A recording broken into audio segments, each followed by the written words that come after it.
하나님 말씀은 에레미야 30장입니다. 에레미야 30장 21절부터 22절까지.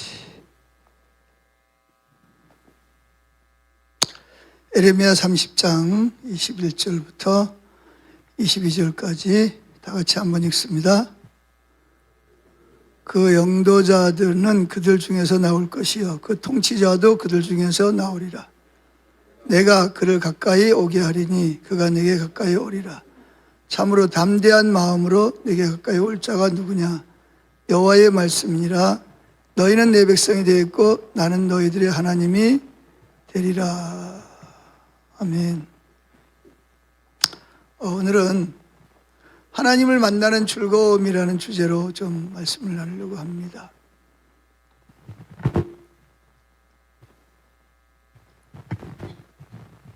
여러분은 언제가 가장 즐거우세요? 언제가 가장 행복하세요? 뭐 할 때? 허니문 시기? 결혼해가지고 신혼 때가 가장 즐거운가요? 네, 그때도 가장 즐거울 수 있습니다. 하나님은 우리 보고 항상 기뻐하라 그렇게 말하고 있습니다. 우리가 즐거워하고 행복해하기를 원하십니다.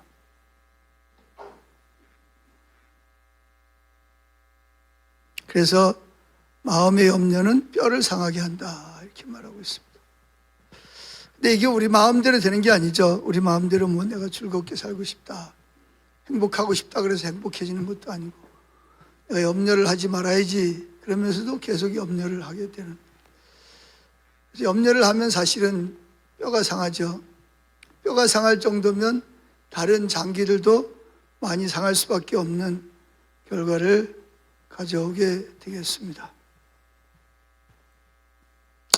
그래서 사실 가장 즐거운 시간이 언제죠?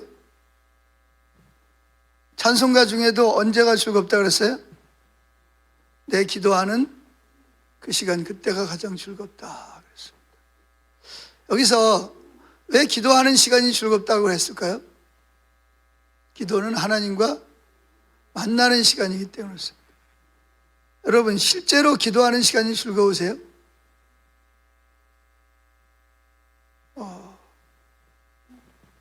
모세가 기도할 때 참 즐거워했죠. 해막을 만들어서 그 해막에 들어갔을 때 하나님이 모세를 찾아오셔서 친구와 친구를 대면하듯이 교제함으로 인해서 모세는 세상에서 한 번도 경험해 보지 못한 즐거움을 경험했습니다.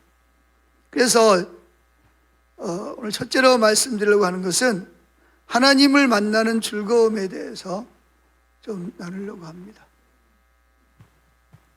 하나님을 만나는 즐거움. 그래서 여기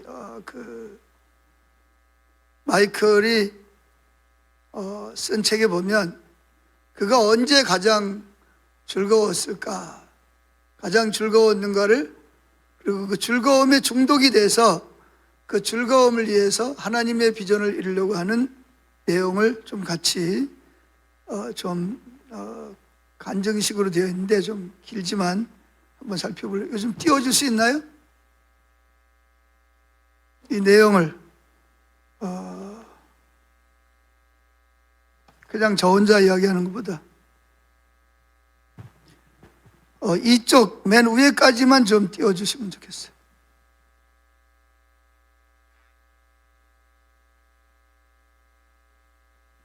안 돼요? 안 되면 내버리셔도 괜찮습니다. 1999년 봄, 나는 두 아들 루크와 폴과 함께 가족 모임을 가졌다. 당시 그 아이들은 18살과 20살이었다. 목사로 25년을 사역한 후 나는 교회를 사임하고 미주리주 캔사스 시티에서 새롭게 국제 기도의 집을 인도하려고 할 때였다. 그리고 그것이 나의 새로운 사역이 될 참이었다. 공개적으로 이 사실을 알리기 전 나는 나의 두 아들과 함께 앉아서 그들에게 내가 교회를 사임하고 목회를 그만두려 하며 더 이상 봉급도 받지 않게 될 거라고 말했다. 놀란 표정이 역력한 채 아이들이 나를 쳐다보면서 정말이세요? 그래, 그것이 내가 하려고 하는 일이다. 나는 곧 교회도 사임하려고 한다. 아이들은 다시 나에게 그럼 무엇을 하려고 하는지 물었다. 이렇게 물었습니다. 이제 그 마이클이 두 아들에게 대답하는 거예요.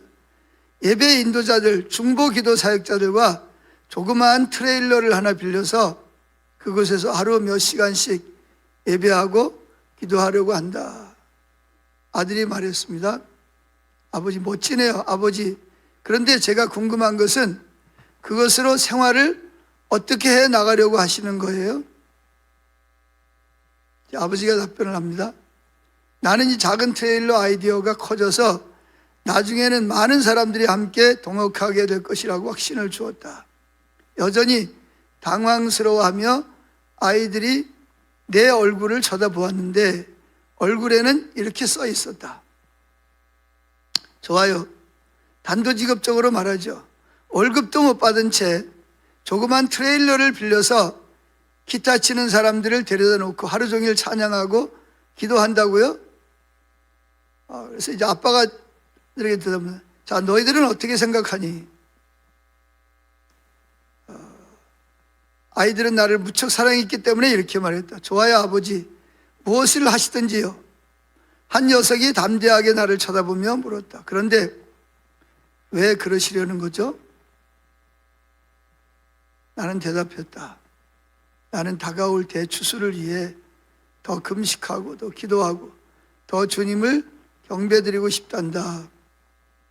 너희에게는 좀 놀랍게 들릴지는 모르겠지만 내가 이것을 하려는 한 가지 이유는 즐거움을 원하기 때문이란다. 뭘 위해서라고요? 즐거움을 위해서. 아이들이 물었어요. 두 아들이 즐거움을 원하기 때문이라고요? 이제 아빠가 대답합니다. 너희가 함께 놀기를 좋아하는 젊은 친구들조차도 나하고는 비교가 안 된다.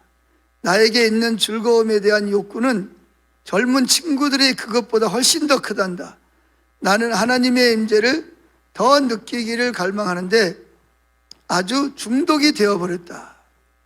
나는 반드시 더 많이 그리고 더 깊이 있게 느껴야 한다. 나는 완전히 즐거움에 중독이 되었다. 중독이 되었다. 즐거움에 중독했다는 거예요. 근데 언제가 제일 즐겁다고요?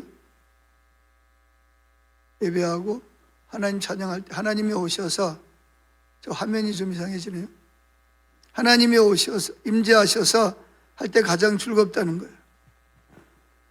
그것이 바로 내가 트레일러를 빌려서 기타 치는 사람들과 함께 금식하고 기도하고 예배하고 하나님의 감정에 대한 말씀을 공부하고자 하는 가장 큰 이유 중에 하나이다.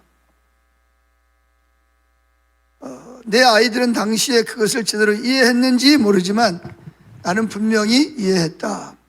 내 마음속에는 한 가지 비전이 있는데 그것은 여러 해 동안 공부와 하나님의 경험에서 비롯된 것이었다. 그리고 나는 하나님이 주신 비전을 과거보다 더 적극적으로 추구하려고 하던 중이었다. 내가 깨달은 바는 이렇다.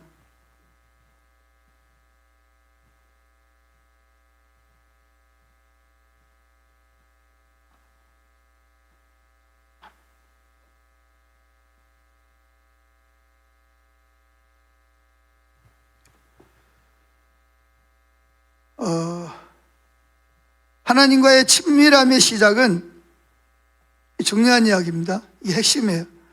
하나님과 친밀함의 시작은 하나님이 우리를 좋아하시고 그분이 우리와 함께 그분의 영적인 만남의 즐거움을 누리기를 원하신다는 사실을 깨닫는 것이다. 이 바로 핵심입니다. 하나님과의 친밀함의 시작이 뭐냐?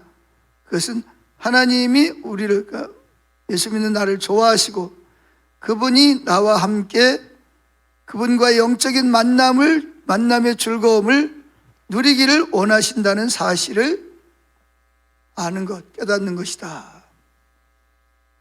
즐거움의 강물로 뛰어드는 것보다 우리를 더 흥분시키는 것은 아무것도 없다. 우리 삶의 영광은 단순히 우리의 세대가 사도행전을 능가하는 부흥을 경험할 것이라는 사실에 있지 않다. 그런 부흥은 정말 대단한 일이다. 그리고 내가 그런 일의 한 부분이 된다고 하는 것 또한 얼마나 행복한 일인가. 그러나 우리는 보다 더 심오한 그 무엇을 위해서 부름을 입었다. 그것은 우리가 연약하고 상처 입은 중에도, 그러니까 우리가 매일 실수하고 넘어지고 연약한 중에도 무한하신 영광의 하나님이 진정으로 우리를 사랑하신다는 바로 그 사실이다. 그분은 우리를 초청하셔서 그분과 신령한 사랑을 나누게 하시며 그 사랑으로부터 나오는 놀라운 영적 즐거움을 맛보게 하신다. 당신의 경우는 모르겠지만 내 인생에서 가장 최고의 순간은 하나님이 나에게 이렇게 말씀하셨을 때이다. 마이크, 나는 정말로 너를 기뻐한다. 무슨 말이 더 필요한가? 나는 그 말에 완전히 역시 나가 버린다. 정신을 차릴 수 없다. 그러니까 세상에 그 무엇보다도 주님이 나를 사랑을 하고 그 주님을 만나는 즐거움보다 뛰어난 즐거움은 없다는 걸 이미 경험했다는 거예요. 그리고 거기에 중독이 되어 있다는 겁니다. 하나님께 나는 대답한다. 하나님, 주님이 창조하신 수십억의 은하수가 있지 않습니까? 셀 수 없는 천사들이 있지 않습니까? 온 세상은 주님이 창조하신 생명으로 충만하며 그 다양한 정도는 거의 무한할 정도입니다. 이렇듯 주님의 영광에 나타나심은 경이롭기 그지없습니다. 그런데 주님, 제가 특별히 좋아하는 그 사실, 즉 주님이 정말로 나를 좋아하신다는 그것을 다시 한번 말씀해 주실 수 있습니까? 전체 복음 중에서 내가 가장 좋아하는 부분이 바로 하나님이 내게 이렇게 말씀하실 때이다. 마이크, 내가 정말로 너를 좋아한다. 함께 하자. 이게 이제 그 마이크의 그 간증에 나와 있는 내용입니다. 이분은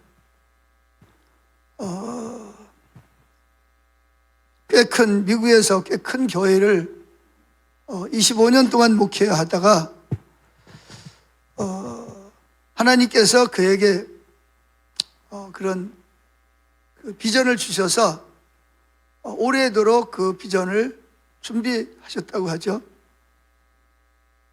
그래서 이제 결심을 때가 된 것 같아서 사모님하고는 이미 오래전에 이야기가 됐으니까 자녀들하고도 그 부분을 가지고 이제 가족이니까 의논을 하는 내용을 여기 기록해 놓고 있어요. 자녀들의 입장에서는 우리 아버지가 미쳤나? 정신 나갔나?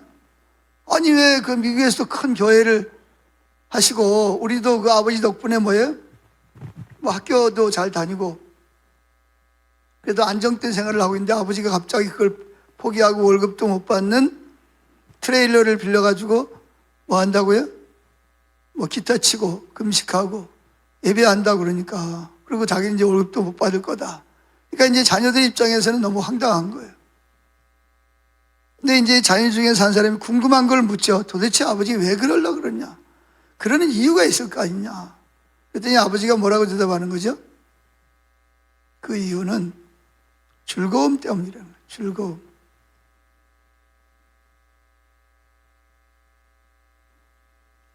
기타 치고 하나님 찬양하고 그 하나님 감정에 대해서 나누고 그러는 하나님이 오셔서 임재하시고 만나는 그 즐거움이 자기가 경험한 이 세상에서 여러 가지 많은 즐거움을 경험했을 거 아니에요. 맛있는 음식도 먹었을 것이고 좋은 집에서 새로 들어가기도 했을 것이고 결혼해가지고 허니문 생활도 했을 것이고 아들 둘을 낳는 또 기쁨도 경험했을 것이고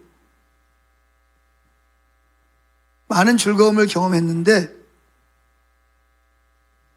그런데 가장 큰 즐거움이 뭐냐?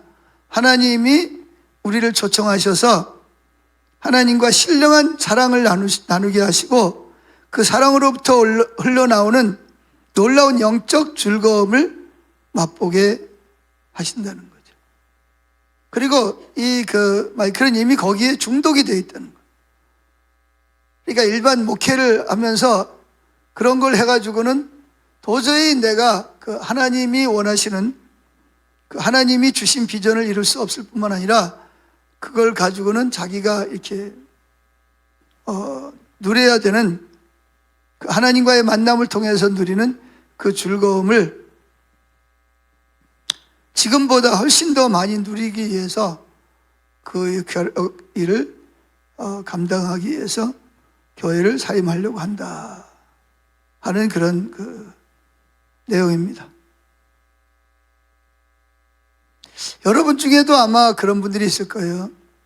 하나님과의 어떤 하나님의 임재라든지 하나님과의 어떤 사랑의 관계, 내가 하나님께 사랑받고 있다는 것이 깨달아졌을 때 그 느끼는 즐거움과 기쁨은 이 세상에서 어디서도 맛볼 수 없는 그런 그 즐거움을 실제적으로 경험한 사람도 있을 것이고, 또 많은 경우에는 사실 그런 하나님과의 만나는 그런 즐거움을 경험하지 못한 사람도 있을 수가 있습니다. 얼마 전에 신문에 보니까 이런 내용이 나왔더라고요. 가나안 교인들, 교회 안 나가는 교인들을 이렇게 조사를 하고 인터뷰를 했는데, 그들 중에 교회는 안 나가지만 그들이 간절히 갈망하고 사모하는 게 뭐냐?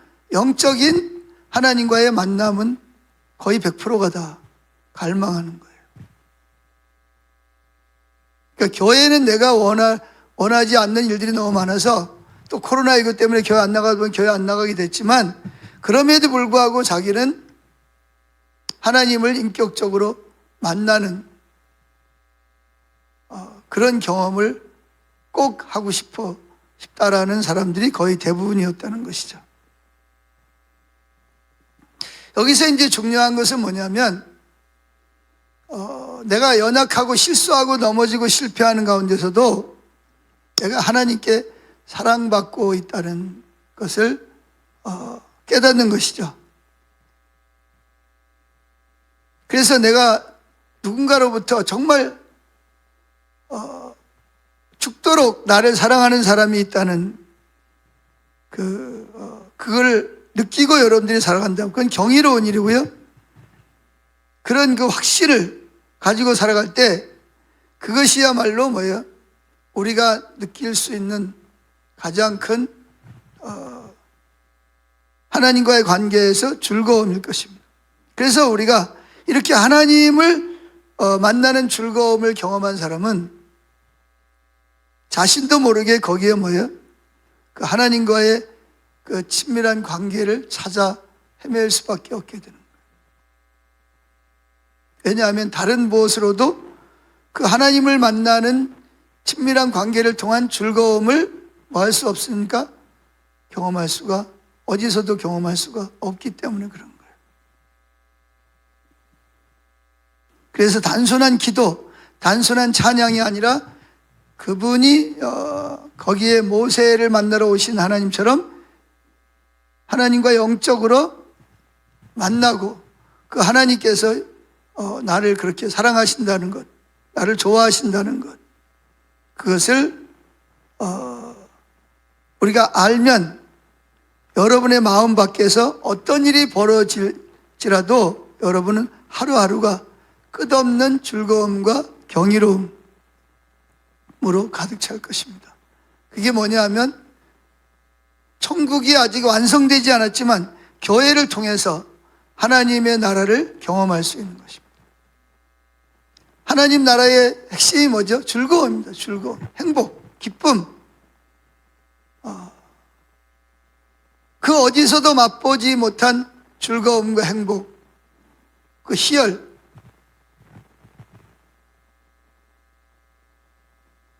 그런데 이제 그거는 우리가 죽어서 하나님 앞에 가야만 누리는 것이 아니라 지금 이 세상에서 우리가 누려야 될 하나님의 그 아름다우심이라는 거죠. 그럴 때 내가 하나님과의 그 영적인 그 만남을 통해서 사랑을 느끼고 내가 사랑을 받고 있다라고 느낄 때 여러분들이 그 환경에서 여러 가지 많은 어려운 문제를 겪을 수도 있습니다. 그렇다고 해서 우리 예수 믿는 사람에게 하나님과 친밀하다고 해서 어려움이 안 오는 건 아니걸요. 친밀한 교제를 나누면서도 뭐 차가 가다가 고장 날 수도 있고 사고를 당할 수도 있고 또 내가 원하는 일이 안 이루어질 수도 있고 내가 또 실수할 수도 있고 그런 일이 일어날 수도 있죠. 때로 지갑을 이렇게 지갑을 잃어버릴 수도 있고 약속 시간에 차가 밀려서 약속 시간에 도착하지 못하는 발을 동동 구르는 그런 일도 있을 수 있을 거예요. 그런데 우리가 주님과의 영적인 그런 친밀한 관계를 통해서 내가 누리는 그 즐거움을 누린다면 여러분들은 그런 환경 가운데서도 그 환경이 내 하나님 안에서 누리는 즐거움을 빼앗아 가거나 나를 쓰러뜨리거나 넘어뜨리지 못한다는 거예요. 근데 이제 이런 하나님과의 어떤 만남과 영적인 만남의 즐거움이 없는데 메마르고 정말 뭐랄까요 가물어서 그냥 슬쩍만 스쳐도 화제가 날 정도로 우리 마음이 메마르고 그런 사람들에게는 하나님과의 관계가 잘 안 되는 사람들은 조금만 무슨 일이 생기면 뭐예요? 그 문제가 태산처럼 크거죠. 그래가지고 막 분노가 막 치밀어 오르고 막 절망이 오르고 막 원망이 나오고 이제 끝났구나 이제는 뭐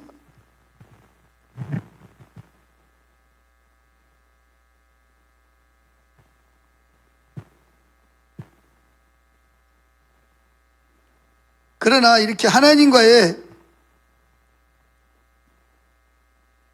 영적인 만남을 통해서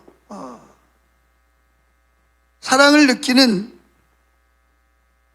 그리고 그분 속에서 사랑을 내가 받고 있다라는 그런 그 확신이 있는 사람들은 웬만큼 어떤 일이 생겨도 그것이 그 사람을 영적으로 쓰러뜨리거나 좌절하거나 불평하게 하거나 근심하게 하지 못합니다.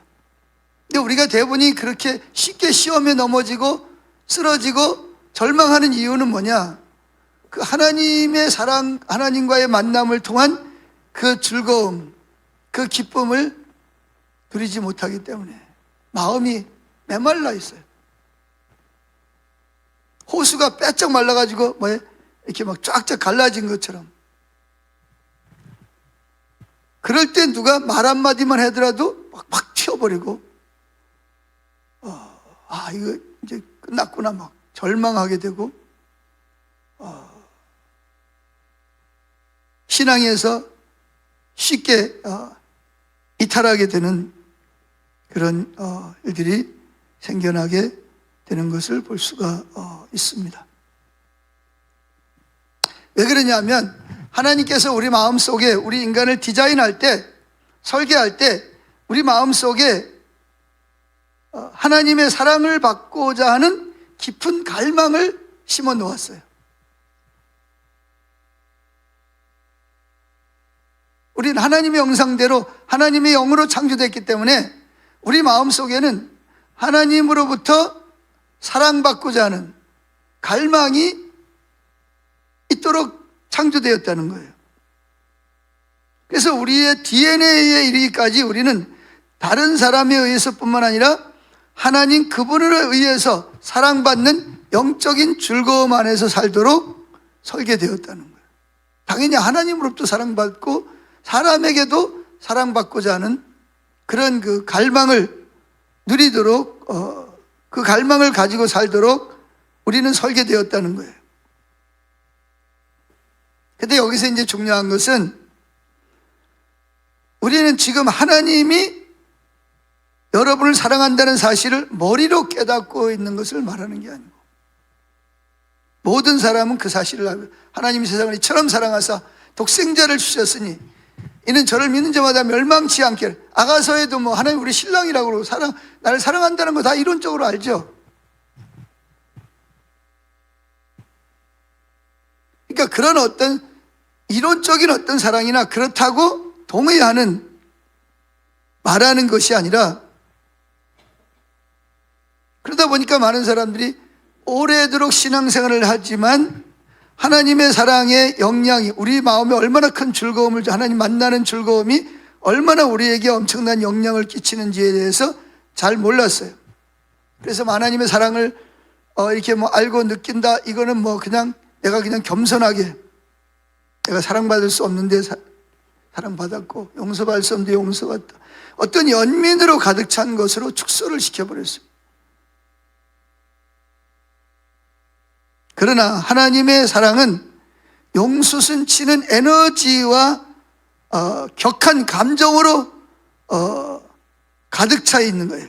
그래서 사랑을 받는 것은 멋진 일이지만, 내가 여러분에게 말씀드리려고 하는 것은 그런 지식적인 사랑도 중요하지만 지식을 초월한 하나님의 사랑을 의미한다는 거예요. 그래서 사도 바울도 에베소 3장에서 이렇게 말하고 있습니다. 한번 찾아보죠. 에베소 3장 18절 한번 찾아보세요.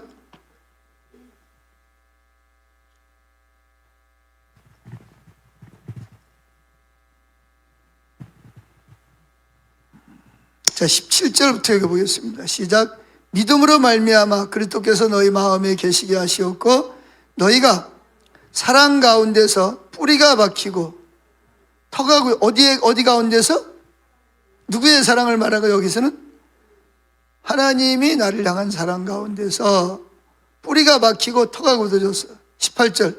능히 모든 성도와 함께 지식에 넘치는 그리스도의 사랑, 단순한 지식이 아니라 지식을 초월한, 실제로 그분을 영적으로 만나고 그분이 나를 얼마나 좋아하고 사랑하는지를 그분과의 친밀한 교제를 통해서 알게 되기를 위해서 바울은 이미 그것을 경험했습니다. 그래서 이 모든 교회의 성도들이 그 사랑을 알게 되기를 위해서 기도하고 있습니다. 자, 18절 19절 같이 읽어보죠. 능히 모든 성도와 함께 지식에 넘치는, 그러니까 지식을 초월한, 뛰어넘는 그리스도의 사랑을 알고, 19절, 그 너비와 길이와 높이와 깊이가 어떠함을 깨달아 하나님의 모든 충만하신 것으로 너희에게 충만하게 하시기를 구하노라 그랬습니다. 이렇게 우리가 이론적으로 뿐만 아니라 이론을 초월한 하나님과의 내가 영적인 만남을 통해서 그분의 사랑이 내가 사랑받고 있다는 것이 깨달아지고 느껴지고 할 때 우리는 그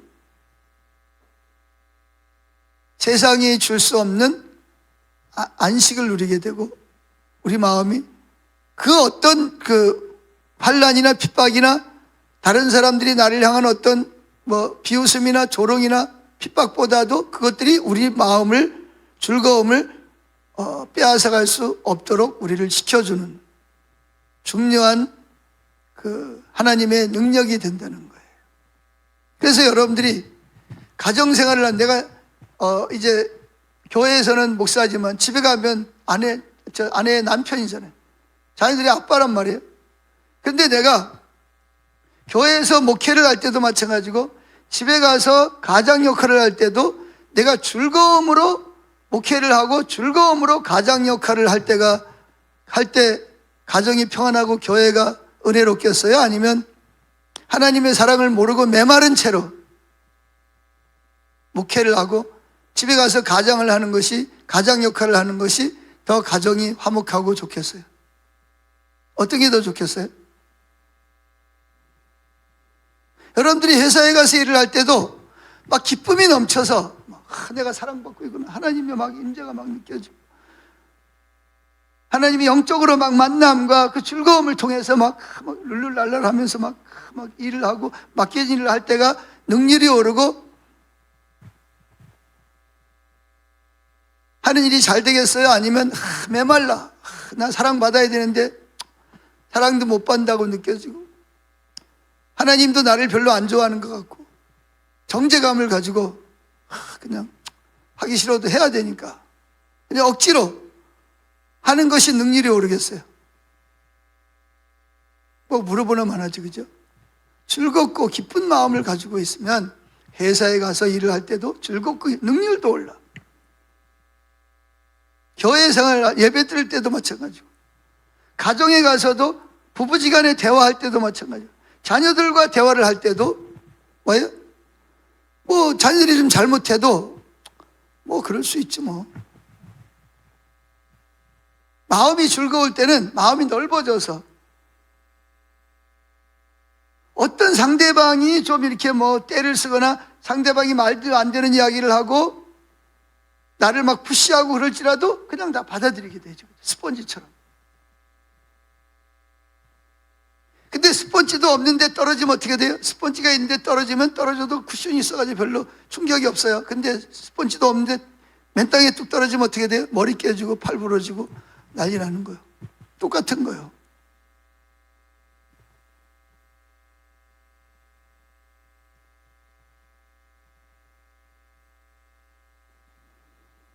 그래서 우리가 하나님으로부터 초월적인 사랑을 받고 있다라고 실제적으로 느끼고 있느냐 아니냐는 거예요.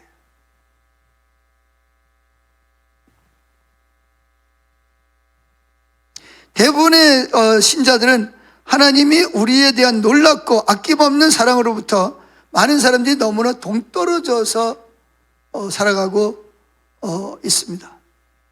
그러니까 매일매일 삶 속에서 예수 구원받은 사람 마땅히 경험해야 될 놀라운 그 즐거움의 축복을 거의 90% 이상을 놓치고 살아가고 있는 거예요. 그러니까 마음이 늘 메말라 있어요. 촉촉하게 하나님의 사랑의 담비로 은혜로 이렇게 적셔져 있으면 웬만한 일을 만나도 뭐 상대방이 나를 좀 뭐 짜증내고 뭐 화를 내고 말도 안 되는 소리를 하더라도 그거 다 포용하게 되죠. 근데 내가 메말라 있으면 어떻게 돼요? 그래서 건드리기만 해봐라 그냥. 그랬다가 건드리면 팍 터져버리잖아요. 그냥 짜증내고 막 신경질 내고 막 화내고 막.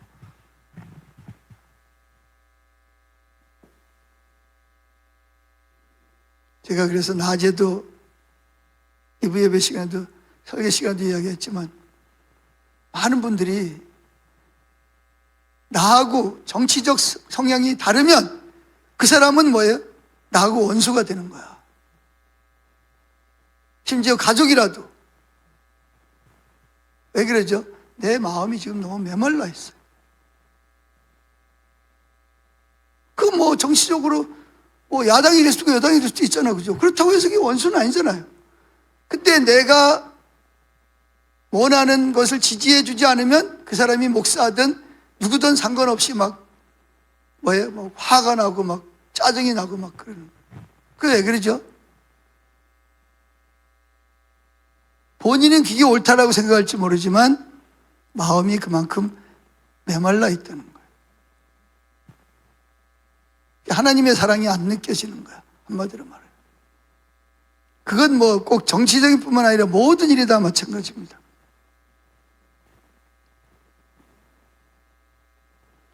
그래서 많은 사람들이 하나님을 바라보면서 어떤 하나님으로 바라보는 거죠? 하나님을 어떤 분으로 생각을 해요?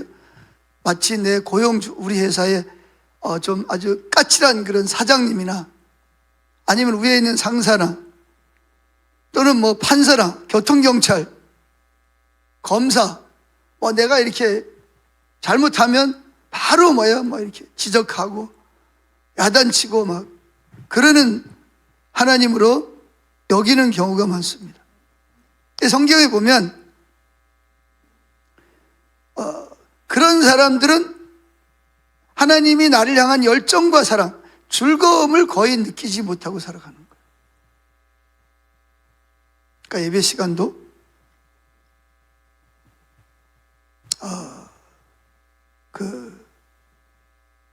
별로 재미없어요.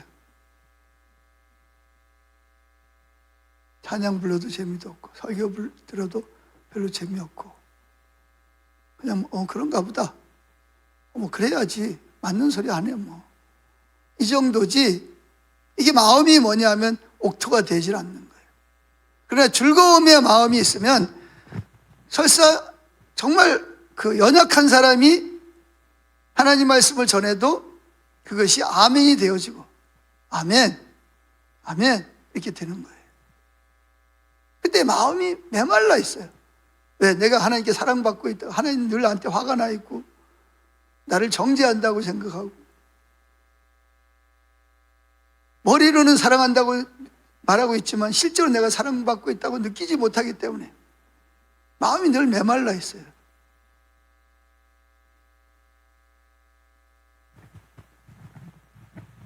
그러면서 무슨 생각을 하냐. 내가 하나님의 계명을 지키고 성경을 읽고 영적 훈련을 받고 있는 이상 하나님 날 사랑한다는 거 느끼는 거 그거 별로 중요하지 않아 이렇게 생각합니다. 아니에요. 우리는요 창조될 때부터 하나님의 사랑을 느끼고 사람들로부터 사랑을 느끼고 사랑하도록 그럴 때 우리는 즐겁고 행복하도록 하나님이 설계를 하셨기 때문에 그래요. 여러분 자신들을 한번 바라보세요. 지금 마음이 내가 영적으로 주님으로도 사랑받고 있다고 하는 것 때문에 즐겁습니까? 아니면 누가 그냥 건드리기만 하면 팍 터질 지경입니까? 어떠세요, 여러분 마음이?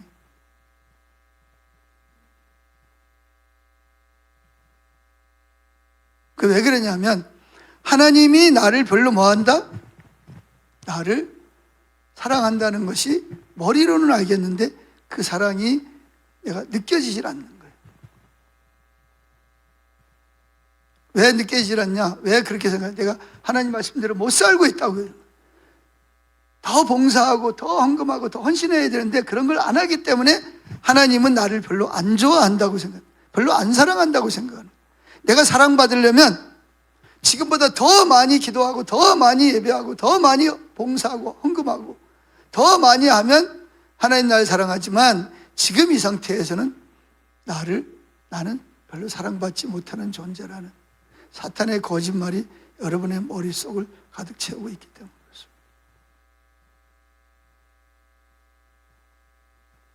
진짜 믿지 못할 말 좀 할까요? 좀 쇼크적인 이야기 좀 할게요.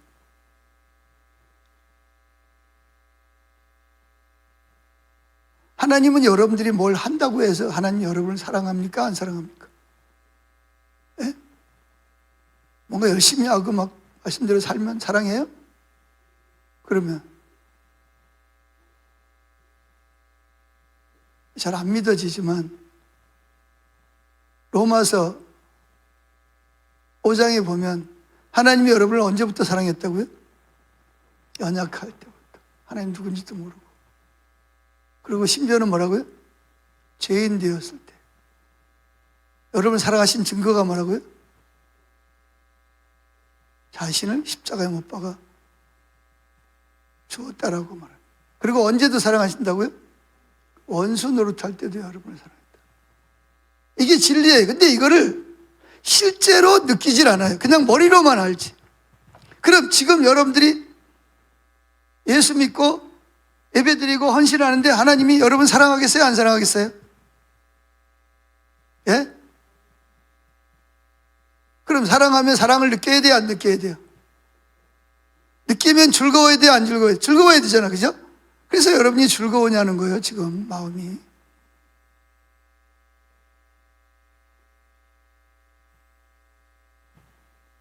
즐거우시기를 축복합니다. 그 왜 즐거움을 못 느끼냐? 하나님에 대한 왜곡된 이해 때문에. 사탄은 계속 예수 믿는, 그래 예수 믿어. 근데 네가 믿는 하나님은 성경이 말하는 좋으신 하나님은 너를 그렇게 사랑하는 하나님이 아니야. 늘 너한테 불만이 있고 불평하고 네가 제대로 못하는 것 때문에 늘 하나님 화가 나 계시는 분이야. 이렇게 우리 머릿속에 생각을 통해서 우리가 그걸 받아들이도록 끊임없이 우리에게 거짓말을 심어주고 우리는 그거를 마음을 열고 받아들여. 하나님의 사랑을 안 받아들이면서 사단이 주는 거짓말은 그대로 다 받아들여요. 그래 머릿속에 그게 꽉 차 있는 거예요. 세뇌되어 있어. 그래서 성경을 읽을 때 하나님은 사랑이십니다. 그렇지, 하나님 사랑. 근데 나한테는 아니야. 그거는 저 열심히 사는 누구한테는 하나님 사랑하는 거지. 내가 뭐 사랑받을 자격이 있나? 또 한 가지 쇼크적인 이야기 해드릴까요? 여러분은 하나님으로부터 사랑받기 위해서 뭘 많이 한다고 해서, 어떤 행동을 한다고 해서 여러분의 노력으로 하나님이 나를 사랑하게 할 수 있어요? 없어요? 예? 아니, 대답 좀 해봐요. 이론적으로라도 대답 좀 해봐요. 하나님이 여러분을 사랑할 수 있도록 여러분들이 노력하거나 어떤 일을 행하면 하나님이 여러분을 사랑하실까요? 아무도요, 하나님의 사랑받기 위해서 뭔가를 한다고 해서 하나님이 여러분을 사랑하지 않아요. 그래서 요한일서 4장에 뭐라죠? 하나님은 사랑이시라. 따라해보세요. 하나님은 사랑이시라. 왜 우리를 택했다고요? 제가 조금 전에도 세례자 공부 시간이 없대요. 토요일 날은. 주일날 밖에 시간이 없대요. 주일날 세례 받는다 그러는데 또 목사가 또 한 명이라도 또 붙들고 또 세례자 공부 시켜야 되잖아요. 그래서 세례자 공부를 시켰어요.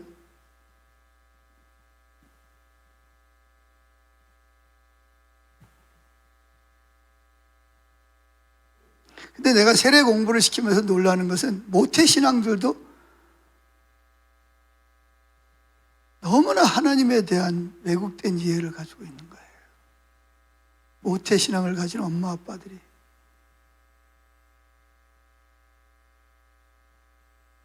그래서 정말 이게 세례자 공부가 저한테도 그렇고 배우는 사람들에게 너무 유익한 시간이 되는 거예요.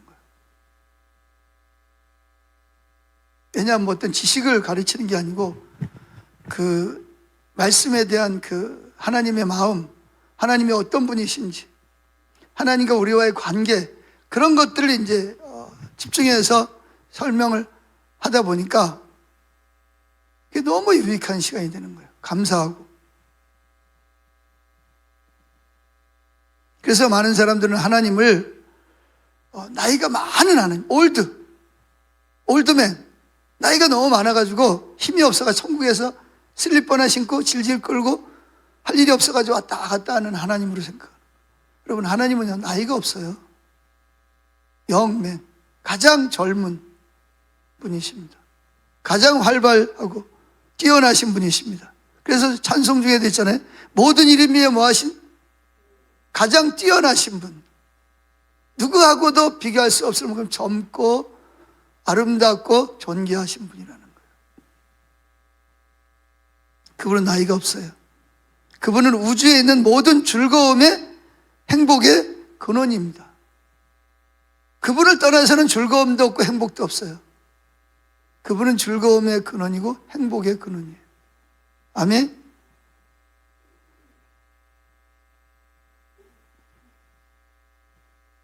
자, 호세아 4장 6절 한번 띄워주세요.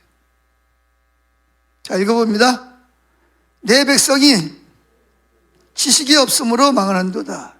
내가 지식을 버렸으니 나도 너를 버려 내 제사장이 되지 못하게 할 것이요. 내가 내 하나님의 율법을 잊었으니 나도 내 자녀들을 잊어버리리라. 자, 내 백성이 왜 망한다고요? 여기서 지식을 버렸다는 말은 무슨 말이에요? 하나님과의 관계에 대한, 관계를 통해서 하나님을 아는 지식을 소홀히 여기고 뭐에만? 이론적으로만 배워가지고 그걸 가르치고 그걸 주장하는 잘못된 신앙생활을 하고 있다는 거예요. 그 결과 이들은 누굴 몰라요? 하나님을 모르고, 하나님을 모른다는 왜곡된 하나님에 대한 이해를 갖고 있는 거예요. 그러다 보니까 하나님과 관계가 안 되니까 뭐예요? 결국은 마치 하나님도 그들을 뭐한 것 같아요? 버린 것처럼, 자기는 버림받았다고 생각을, 실제로 그런 삶을 사는 거예요.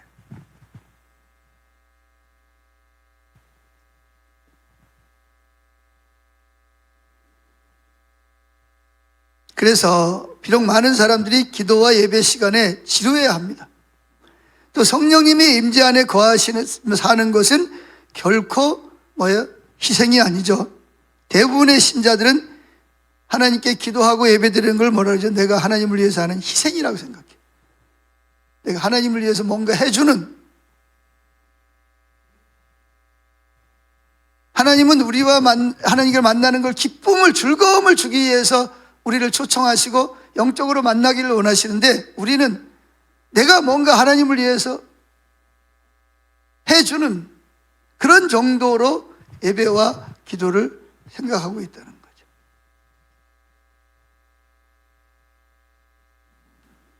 그러나 그것은 우리가 하나님이 어떤 분인지를 모를 때, 그 하나님의 사랑을 체험적으로 알지 못할 때, 완전히 하나님을 오해하고 있을 때에만 그렇죠.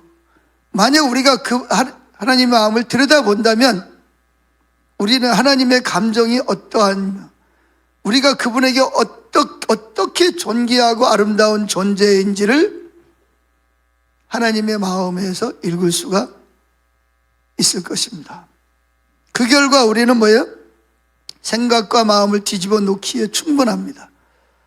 그래서 여러분은 그 결과를 떨쳐버리지 못할 것이고, 마치 처음에 그 허니문에 빠진, 사랑에 빠진 것과 같을 것이고, 주님은 분명히 여러분을 향해서, 여러분을 향한 사랑으로 불타고 계신다는 것 때문에 여러분들은 뭐예요? 즐거움과 기쁨으로 가득 찰 것입니다. 무엇을 하든지 막 열정을 가지고 막 기쁨을 가지고 막 즐거움으로 하게 될 줄로 믿습니다. 자, 성경 한 군데 더 보죠. 에레미야 9장 23절. 에레미야 9장 23절 시작. 여호와께서 이같이 말씀하시되 지혜로운 자는 그의 지혜를 자랑하지 말라. 용사는 그의 용명을 자랑하지 말라. 부자는 그의 부함을 자랑하지 말라. 자랑하는 자는 이것으로 자랑할지니 곧 명철하여. 첫째가 뭐죠? 나를 아는 것. 하나님의 감정이, 하나님과 영적인 만남을 통해서 하나님의 어떤 분인지를 아는 것과, 나 여호와는 사랑하는 사람이라는 것, 사랑하는 하나님이라는 것과 정의와 공의를 땅에 행하는 자인 줄을 깨닫는 것이라. 나는 이 일을 뭐한다? 기뻐하노라. 여호와의 말씀이니라. 자, 오늘 본문 구절에서 그분과의 잘못된 관계를 갖고 있는 사람들에 대해서 설명하고 있습니다. 여기 나오는 이분들은 하나님의 마음을 추구하며 그분과의 어떤 영적인 관계를 가지려 하기보다는 자신들의 행위나 업적에 근거해서 하나님과 친밀한 관계를 맺으려고 하는 사람들에 대해, 잘못된 관계를 맺으려고 하는 사람들에 대해서 예수님이 지금 안타까운 마음을 가지고 바른 길로 돌아오도록 가르쳐주고 있는 거예요.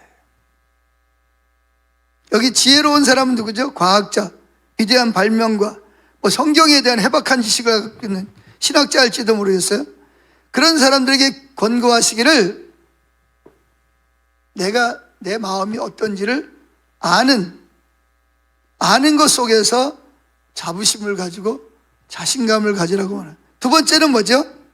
용사는 자기 힘을 자랑하지 말아라. 용사는 누굴 말할까요? 회사의 최고 경영자나 대통령이나 국회의원이나 어떤 군대를 움직일 수 있는, 또는 엄청난 돈을 하루에 수십억을 동원할 수 있는 그러한 오너들, 그런 사람들을 향해서 주님께서 말씀하십니다. 뭘 말씀하시죠? 그런 것들 때문에 자부심 가지고 자랑하지 말라는 거예요. 세 번째는 자랑하지 말라는 게 뭐예요? 부유한 자들, 부자들에게 말씀하시는 거예요. 그들이 가지고 있는 어떤 축적한 재물에서 자신감을 가지고 있지 않도록 하라. 왜냐하면 그들의 부가 결코 그들을 지켜주지 못할 것이기 때문에 그렇습니다. 오히려 주님은 이렇게 말씀하십니다. 뭐라고 말씀하시죠? 자신감 있는 자들은 그들이 나를 아는 것, 이해하고 영적으로 만나면서 교제를 통해서 나를 알고 있는, 이해하고 있다는 사실에 대해서 자신감을 가져라. 그래서 뭐라 하죠? 내 마음은 내가 너희들을 언제부터 사랑했는지, 너희들을 얼마나 사랑하는지, 내가 너희들에게 원하는 게 뭔지, 그리고 얼마나 우리가 연약할 때도 친절하고 부드러우신 하나님이신지를 뭐예요? 아는 것에서 자부심을 가지고 자랑을 하라, 이렇게 말씀하고 있습니다.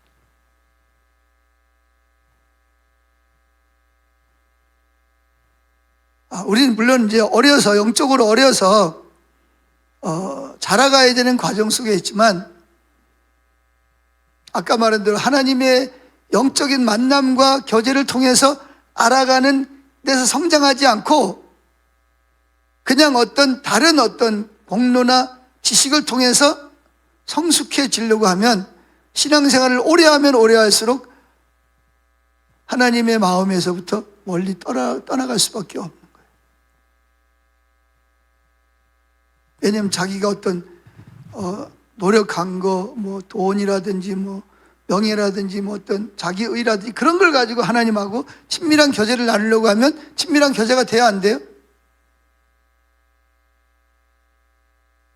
아무리 노력을 해도 친밀한 교제가 안 돼요. 친밀한 교제를 나누려면 핵심이 뭐라 그랬죠? 뭘 아는 거다? 내가 연약함에도 불구하고 나에 대해서 얼마나 사랑하고 나를 좋아하는지를, 하나님 마음을 깨달아 할 때 비로소 내가 하나님을 사랑하게 되고 하나님을 갈망하게 되고 추구하고 열정을 갖게 된다는 거예요. 진짜 친밀함을 갖게 된다는 거예요.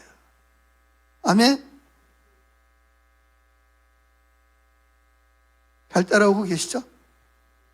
무슨 얘기인지 이해하시죠? 네.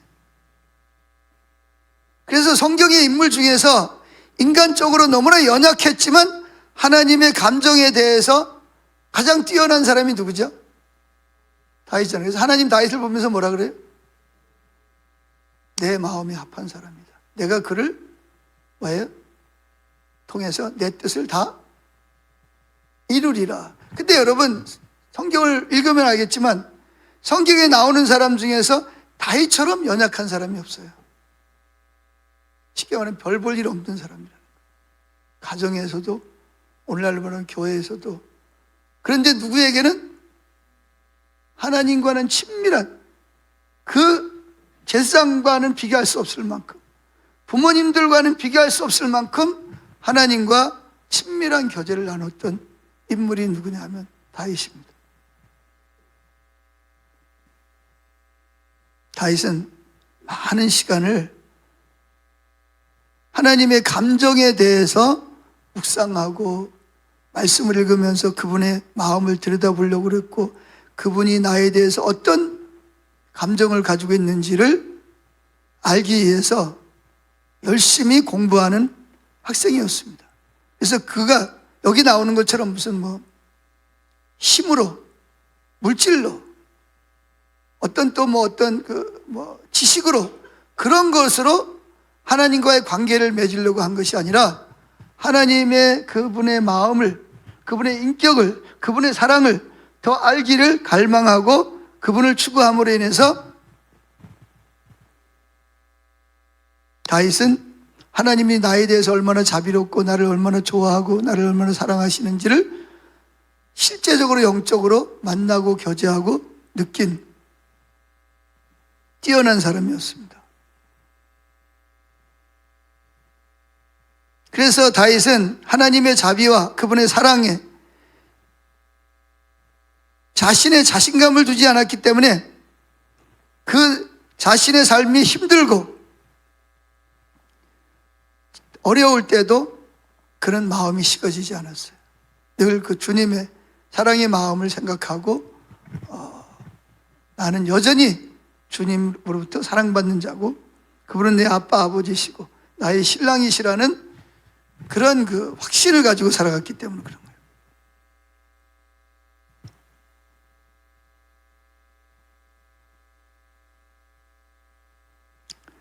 분명 다윗에게도 자신감이 흔들렸을 때가 많이 있을 거예요. 막 뭐 다른 걸 막 자랑하고, 막 돈을 자랑하고, 명예를 자랑하고, 지식을 자랑하고, 뭐 막 자기 공적을 막 자랑할 때 다윗은 때로 나는 저 사람이 가지고 있는 거 아무것도 없는데 아마 자신감이 흔들렸을 수도 있을 거예요. 그러나 수많은 세월 동안 주님을 알기를 구하고 영적으로 주님과의 교제를 하면서 깨달은 것이 뭐냐? 내가 비록 다른 사람만큼 많이 배우고 돈을 가진 것도 없고 공로를 세운 것이 없지만 내가 얼마나 하나님 앞에 존귀한 존재인지를 다윗은 하나님이 얼마나 나를 기뻐하고 즐거워하는지를 알았기 때문에 사울이 그를 그렇게 미워하고 죽이려고 해도 다윗은 사울을 미워하지 않았어요. 원수를 갚지 않았어요. 다윗을 원수처럼 여기지 않았어요. 한 번도. 그런데 여러분, 사람이 메말라 버리면요, 미워하지 말아야 될 사람도 미워하게 되고 화를 내지 말아야 될 사람한테도 화를 내게 돼요. 왜 그러냐? 내 마음에 지금 그만큼 공허하고 메말라 있다는 증거예요. 이걸 해결할 수 있는 방법은요, 하나님을 만나고 영적인 즐거움으로 내 마음을 채워야 돼요. 아멘. 그러기 위해서 우리는 누구를 구해야 돼요? 하나님의 마음을 추구해야 돼요. 하나님 마음을 묵상하고 진리를 추구해야 됩니다. 하나님은 그걸 뭐 하신다? 기뻐하신다라고. 심지어 하나님은 심판을 하실 때에도 하나님의 사랑의 마음을 드러내십니다. 하나님이 제일 싫어하는 게 뭐죠? 하나님이 여러분을 사랑하는 것을, 그걸 사랑을 못 느끼게 방해하는, 그것은 무엇이든지 하나님의 원수가 되는, 질투를 가지고 하나님은 그것을 제거하려고 합니다. 그 심판하시는 거예요.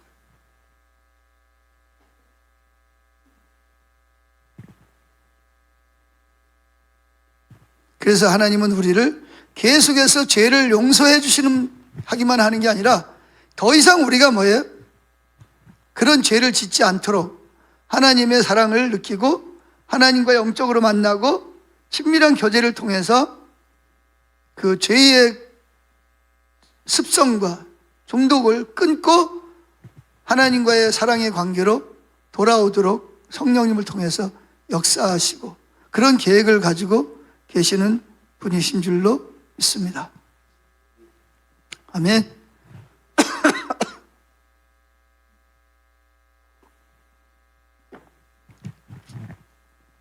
네, 오늘은 설교 마쳤습니다.